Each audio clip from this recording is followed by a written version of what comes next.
So tonight we are pleased to welcome Leslie Rinchen-Wongmo.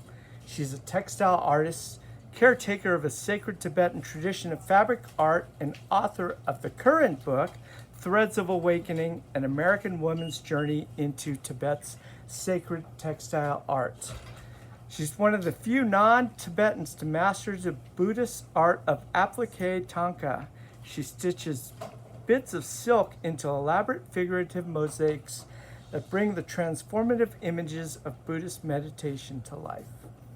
Her artwork has been exhibited internationally and featured in magazines such as Spirituality and Health, Fiber Arts, and Fiber Art Now, and in the documentary Creating Buddhas, The Making and Meaning of Fabric Tonkas. She teaches women around the globe through her Stitching Buddhist virtual Apprentice program, an online hands-on course bridging East and West, traditional and contemporary. After 2 decades abroad, Leslie's returned to Southern California. She's just down the road from us, where she now lives with 3 cats and enough fabric to last several lifetimes. Learn more about Leslie at threadsofawakening.com. Welcome, Leslie. Thank you so much. And I will turn it over to none other than Santa Barbara and Marlene Zoellner, who is here to lead the talk. So please welcome Marlene.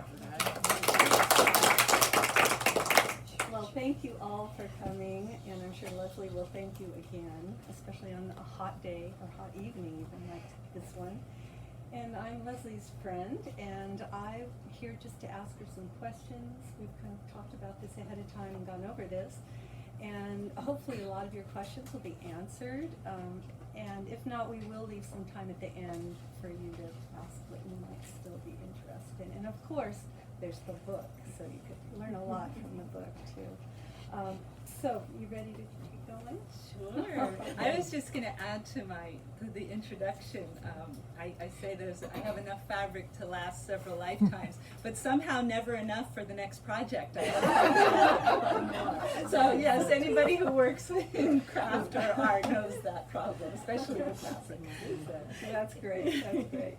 Well, so I was always curious until I read the book, and I talked with you from time to time about how you ended up going to India, and you were on a very different track in your life, and then you were going for a short while, and you told me, I want you to tell what you told me, it's very funny, it's true, and then you ended up on this whole life-changing adventure. Right. So can you tell us a little bit about that? In a sense, completely unexpected, but in a sense that change happens bit by bit, I think, by following curiosity and interesting things and saying yes. So first I went to India right after graduate school. It was the thing to do at the time where I was in grad school. After finishing school and before starting the job, almost everybody went on a trip somewhere. And most people, I was at UCLA, most people went to Europe, and I wanted to go somewhere where the culture was much more different, that would challenge me more. So I set off on a 3-week organized trip that I thought was the biggest adventure in the world, right? But then I got there and I met people. This was in Kashmir and Ladakh in northern India, and I met people who had been traveling for 6 months or a year, or who had been in the Peace Corps and then decided to stay on. And I was really inspired by their courage and just like defying convention in some way. And so I decided I wanted to do something like that. And it took me a couple years of working and saving money. And I set off thinking I was going to travel for 1 year. Thinking I was going to travel and then come back and go back to work, and everything was going to be sort of the same. But I ended up, I arranged to volunteer for the Tibetans in Dharamsala for, I thought it would be a few months, I wasn't sure. And I worked for the Planning Council at the Central Tibetan Administration, helping to plan a census. And on a tour, there was an economic development tour going on, and I accompanied this group to different art and craft, traditional craft centers around the area. in the Tibetan refugee community. And we went to Norbulinka, which, if anyone's been to that area, is an amazing center for the preservation of Tibetan culture. But it wasn't even finished being built then, it was under construction. But there were workshops going on, and we walked into this one workshop where people were stitching pieces of fabric together, and I saw this, I think it was a protector actually that they were creating, but I saw this fabric Tonka in production.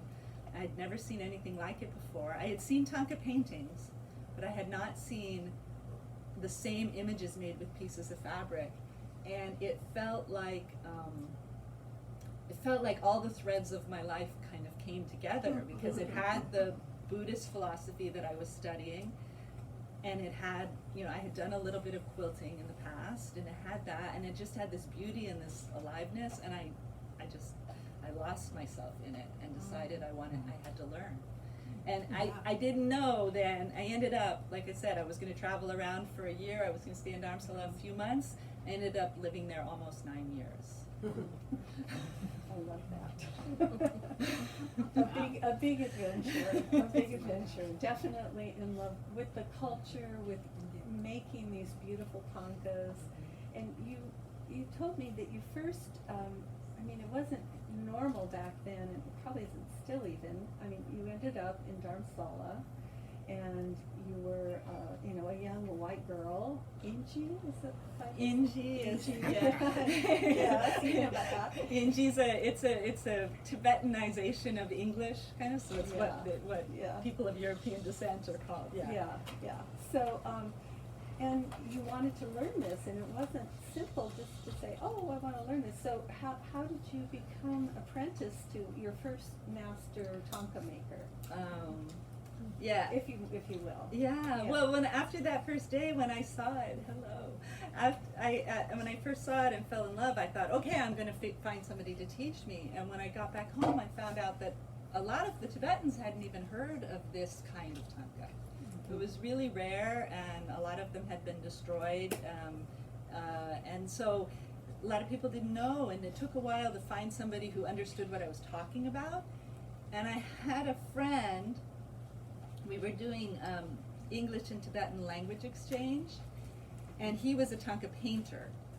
And just to distinguish, I don't know if anybody knows, Tonka they're wall hangings, usually of sacred images in Tibetan culture.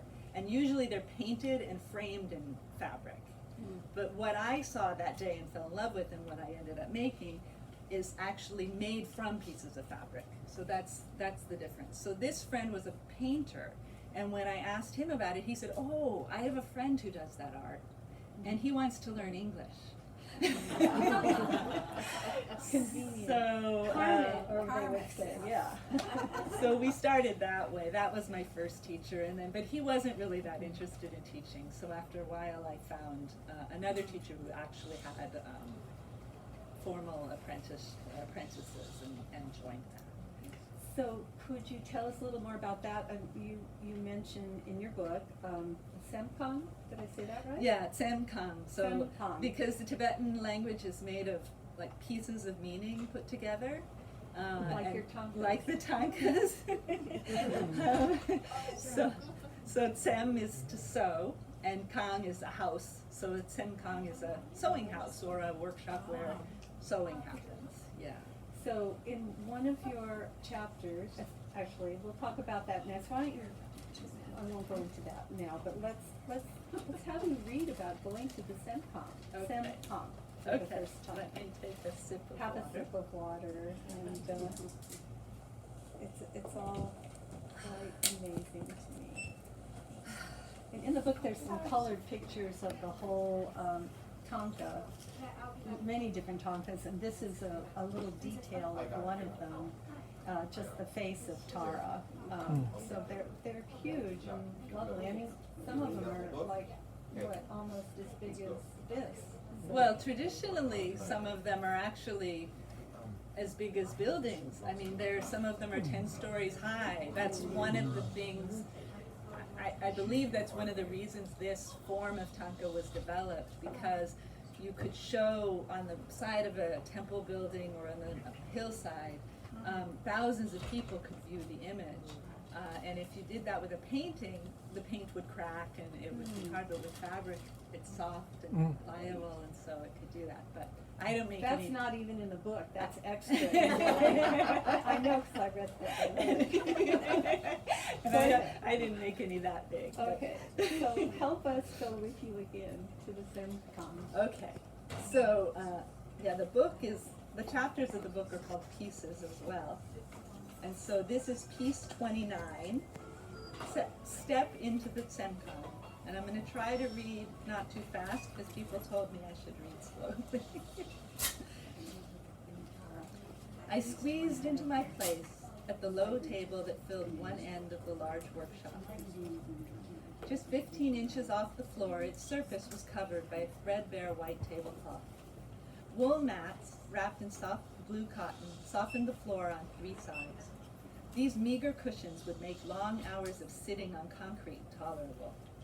The space between walls and table was just wide enough for me to walk around on the mats and take my seat.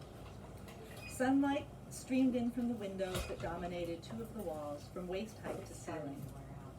The third wall was inset with shallow shelves. A boombox sat on one shelf, beneath a photo of the Dalai Lama.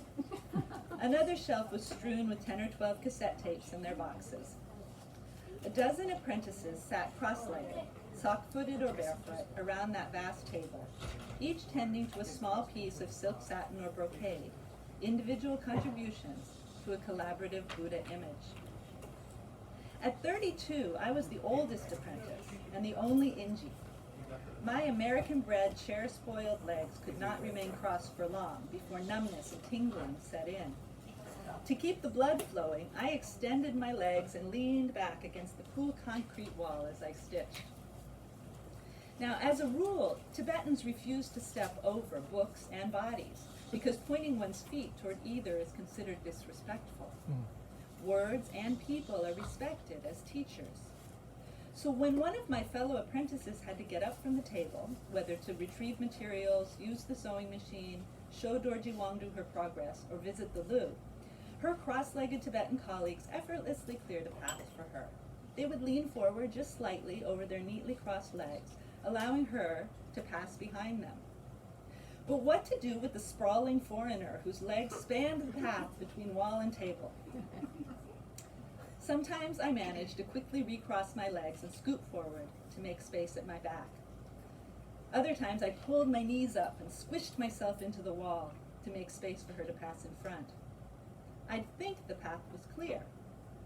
Then, in a stunning act of propriety that made me cringe for my coarse Americanness, my colleague would reach down to lift a corner of my shawl where it was piled on the floor next to me and gently move it out of her way to avoid disrespecting even my clothing with her foot. If they're this demonstrative in their respect for ordinary people, imagine the respect they show to Tonkas, whose images are believed to be manifestations of enlightenment, alive with the energy of the Buddhas they represent. Every piece of a Buddha to be deserved the highest esteem. Reverence permeated Dorji Wongdo's workshop, harmonizing with gossip and pop music.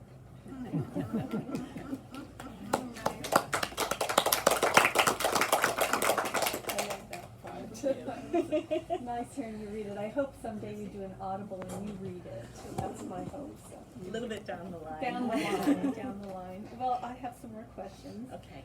So, can you tell us a little bit more just about the Tonkas and the pieces and how you constructed? I mean, not huge amount. Right. Because it's in the back of the book you have instructions that are amazing that I could never even figure out. I think you better get training from her if you want to do it. The instructions, yeah, I do have a section in the back of the book, the appendix, which does have instructions. Now, I wouldn't expect anyone to actually be able to accomplish it from those instructions, but it can give you like something to start with, to experiment. But mostly it's also so people can appreciate what goes into them and how they're constructed. I have some pieces here, and stop me if I go on too long with this, because I could get into the details Okay, and it could get really Try to crazy. look, okay. But I have some pieces here that you can look at afterward if you want to come up to the table. And these are pieces made by a couple of my students, actually. And so the lines, all the lines, the outlines and contours, are made with horsehair wrapped with silk thread by hand. And then stitched onto the fabric using that same silk thread so that the stitches blend into the wrapped cord and are mostly not visible, unless you look really closely. And then each piece is cut out. The edges are turned under so that cord line becomes an outline. And all the pieces are like pieces of a jigsaw puzzle. And except they don't really fit in, they have to overlap each other. So I start with basically a drawing that acts as a map and a template for making the pieces. And then I go back to the drawing as a guide for putting the pieces together. And there's no, so they're usually called applique tonkas when spoken about in English. But it's not really a correct term, because applique normally refers to applying something to a backing, right? There's a foundation and pieces are applied to it. But in this art form, there is no foundation. There are just the pieces interconnecting. So one piece overlaps the other piece, and then again I go over those horsehair cord lines and stitch them together. And sometimes some pieces are put on top of something else, but in general it's the interconnections that hold them together. And I just always think that's such a lovely metaphor for how we as society and how reality is constructed. It's all created from our interconnections, our relationships, our interdependence on one another. And so it helps me. It's like a little teaching in just the technique. That's wonderful. Yeah, and you know, I think that it's amazing. I always, when I've talked with you and I've seen him, and when you even just look at some of you have the this wonderful bookmark, and you can look at it and think those are all separate pieces. And so when I looked at your book and I started reading your book, I noticed that it didn't say chapters; it said pieces. So even the book is interdependent, and it's lovely because some of the parts are more historical about silk and about tonkas, paintings in general, and the history, and some of them are more about your own inner spiritual journey with all of this, and it's just very lovely. And it amazes me that you also told me that you hate writing. She wrote this great book. You hate writing. So I asked you, and I'm going to ask you again if you don't mind, how then did you come about writing this book? And it's very interesting. It really captures you because it's like there's one thing and then it's a whole nother thing, the next piece. Yeah, but it's all, like you said, it's all interconnected. So yeah, tell us some more, if you will. Yeah, I'm just trying to think where is best to start. I mean, it is funny because when I was a child, I wrote stories. So there's been a writer in me, for most of my life. But as I became an adult, the process of writing is not one that I enjoy in general. And the last several years I've been doing writing that was more persuasive, right, like website copy and these things that really felt contrived and inauthentic sometimes, even though you're always trying to be as authentic as possible. So it had soured me further on writing. But the truth is, from almost the beginning when I entered the Tsencom, I knew eventually I would write a book about this art form. I felt a responsibility. I felt like I had a unique position to be able to share this art with a wider audience, with the world, to document it and preserve it. Because even in Tibetan, there aren't books about this art form. And the Dalai Lama met with you, and he asked you to, and then blessed you to go ahead and disseminate this knowledge to the Western world, right? Kind of? Okay. That might be too big of a It's paraphrase. too big. It might be too big. But Okay. he did encourage me, and he encouraged me to express my own culture through the form. That is true. He talked about making Christian or Muslim images, and so he said, you have this gift now, you can share it. So that is true. So I knew that I had this position and this opportunity and this access that eventually I'll write a book. But I much preferred making the Tonkas than to writing about them. And then I went through a period where I thought I had to go get an advanced degree in art history in order to be able to write about it. And I went through all these different phases. I really believed it. I always feel like we're not prepared. But then I had this experience every day I was doing this work, and I had the experience in the Semkang, and I had, so I realized that I had what I needed to write about it, but I just had to do it, and it took a long time. And finally I decided, I thought, okay, you don't like writing, but you have liked writing. When did you like writing? And I remembered when I first set out on my travels, there was no internet at the time, there was no social media, no blogs. I gave my mother a mailing list of my friends and relatives. And as I traveled, I wrote letters home, and I sent them to her, and she Xerox copied them, and hand addressed the envelopes, and stuffed all the envelopes, and sent them out to my mailing list. And I loved writing those letters. When I was in the experience, I really enjoyed writing. It was just a flow from what was in my heart. And so I thought, well, I'm going to write letters. So I started, for several months, I sat up in bed first thing every morning, and I had a notebook, and I wrote longhand. And it wasn't like morning pages where you write whatever's in your mind or whatever, because I knew I was doing it for the book. So there was a container. So I would just start with whatever thought or reflection or memory would come up that was relevant for the book, and start writing. And all these memories that had been lost, that I hadn't had access to, came back.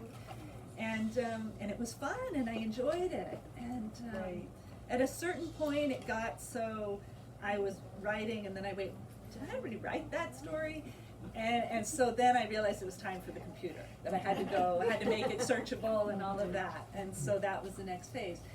But because of that, that's my way in, I wrote it in like bits and pieces. And so when it came to putting it in the computer and putting it together, it remained as pieces in some way. Pieces stitched together, but pieces. It's very delightful that way. It's very unusual and very delightful. Thank you. And thank you for telling us about it, because I think it's like a teaching of how everyone really could access writing maybe in a different kind of way, instead of having to feel like they have to do it a certain way. That was your way. It may not be someone else. Right. But there's a writer in other people, Right. as well as you found the writer in yourself. Yeah. So that's the main questions I had, except for I wanted to say, because I know you wouldn't say, because that's not probably how you are. We're friends. So if you look on your bookmark, there's threadsofawakening.com, and there's a way to get to Leslie's beautiful artwork that you can see on your computer or whatever your device is. And the great thing is that you actually sell really fine art prints in canvas. So, or you can which I'd love to be able to do, you could commission you to do a beautiful piece, which You have to some people have patience, a lot of patience, because it'll be at least a year before Yeah. you'll. Yeah, but that's lovely. So I encourage you to go and look at her work in its fullness, because it's very lovely. And and we want to know if other people have questions. Like We do. I'll add to that though. If you do go to my website, and I'll bring it out after, but I also have a thing here that you can sign up for. I send out every Monday what I call weekly wake-ups, which are a detailed image from one of the Tonkas with a quote of Buddhist or Buddhist adjacent wisdom.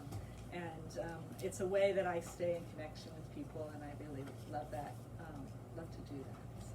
So. I love getting it. Yeah. That's a good thing to do. All right, does anybody else have a question? I forgot, are the images, at least the Tibetan ones, are they from a library of icons or dahinis, or where did they? Yeah, I mean, the pantheon of Buddhist images is vast. So they're traditional imagery. They are supports for meditation, for Vajrayana meditation. And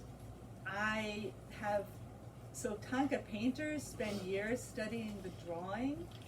I studied for months the drawing, so I have some capacity, but not as much. So I often work with drawings that painters have done for me. I've done some of my own as well, but all of them are done according to a proportional scheme, so that they conform to the practice instructions, basically. And by the way, her Monday wake-up thing, I can hardly wait to open it every Monday morning. Nice. Just saying. Thank you so much. Yeah. What is the largest Tonka of this kind that you've ever seen? That I've seen. Yeah. I thought you were going to say that I worked on, but I think it might almost be the same answer. Yeah, I saw some fairly large ones, but not like the 10-story highs, but maybe 20 feet high. That's large. In Hemis Monastery in Ladakh. I had seen some. I was there for one of their festivals, and they had them on display for the festival.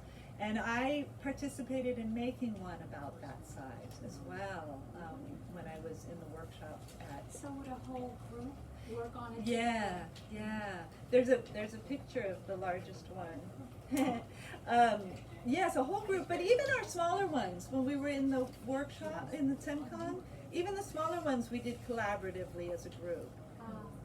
When I left, obviously, then I do on my own. So page 104, there's a picture of, so that's maybe 15 feet high.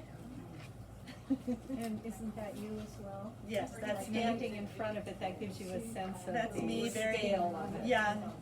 That's how I kind of felt about it. And did you have a question Yeah, as well? to follow up on that other question, so is there a cartoon that you're working from, or is it, okay, so you have the design motifs that you're working from, but is there a larger, Like a drawing? yeah, like a drawing? template. Yeah, cartoon in the sense of, like they were done for, yes. So usually we would start with a drawing of the whole thing, of the whole Tonka. So it'll have the main figure, and it'll have the landscape and offerings and all of that, just as a line drawing. Yeah, and then sometimes I would take color pencil or something and mark the sections beforehand, because let's see if you can see, not really in this picture, but here, like this. You see this is like a twisting ribbon, yeah, but it's made of pieces, because as it twists, you've got the front and the back. In a normal ribbon, they would be all of one piece, but in this design, you have to put separate pieces together. So in a line drawing, it can often be hard to tell what belongs to what. Right. So often I'll start with color pencil or something just to kind of mark the sections so that when it comes to transfer it to the fabric, I know which fabric to transfer And to to. clarify, so you're putting down the cording first, and then you're folding the backs pieces. Yeah, I have some pieces I can show you Oh, good. actually. Pass it around. Yeah. Somewhere in here. I do, I know I do, yes. Yeah. Just so you can see, like, let me see, okay, here. You can pass these two around, so you can see one that just has the cord stitched on it, and the other where the piece has been cut out and Right. edges turned under. And This is then I don't know. This is a piece. Okay, this is just a detail to say. In general, the pieces are put together the way I'm talking about, but the eyes and the facial features are embroidered. So this is an example of the embroidery. Cool. And you can come up and look at these after, and it even says you can touch these. Yes, you can touch these. I have these because when the actual tankas are on display, people want to touch, even people who know better, you know. And it's not just tankas, it happens at quilt shows all the time, any textile art, because the texture is so intriguing, you know. And so you watch people getting closer and closer. So I would say, no, don't touch, but you can touch these. Well done. Okay, and maybe that last question? Sure, one more. I don't know how much time, one more? Yeah, Okay. yeah, yeah. Thank you so much. This has been fascinating and enlightening. The piece that you showed us with the grid and the that piece there. How And long would that take? That's an endless knot, by the way. An endless knot.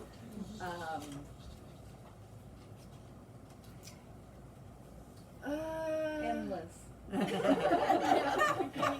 This would probably be a few days of work, I think. Yeah, it's painstaking, Yeah. isn't it? Yeah. Okay.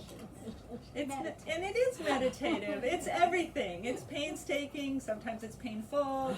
It's meditative. It's frustrating sometimes. But yeah, the stitching, when you're actually doing the stitching of the cord onto the fabric, so there's this repetitive looping, that's the part that I find the most meditative. Yeah. I'm sorry if I might. You had referred to your students. Do you teach a class in this technique? I do. I teach online. It's called the Stitching Buddha's Virtual Apprenticeship. Okay. And you can find out on my website as well at threadsofawakening.com/teaching. Yeah, and I try to recreate an apprenticeship, but online. Thank Yeah, you. yeah. And could we have one last question from Teppo? Oh, yeah. I have a good question. How did your name Rinchen-Wongmo come from? Yes. Thank you for that question. Yes, that is my refuge name. It was given to me by Geshe Sonam Rinchen. Oh, yeah. Did you know Sonam Yeah, I know, Rinchen? yeah. Geshe who was teaching at the library, the Tibetan Yes, library yes, in we worked Dharamsala together, for yes. many years. Yeah, wonderful teacher. Really wonderful human being and amazing teacher. And I attended his classes at the library for several years and took refuge with him. And he gave me the name Rinchen-Wongmo. And at one point I thought I would just use Rinchen-Wongmo as my name.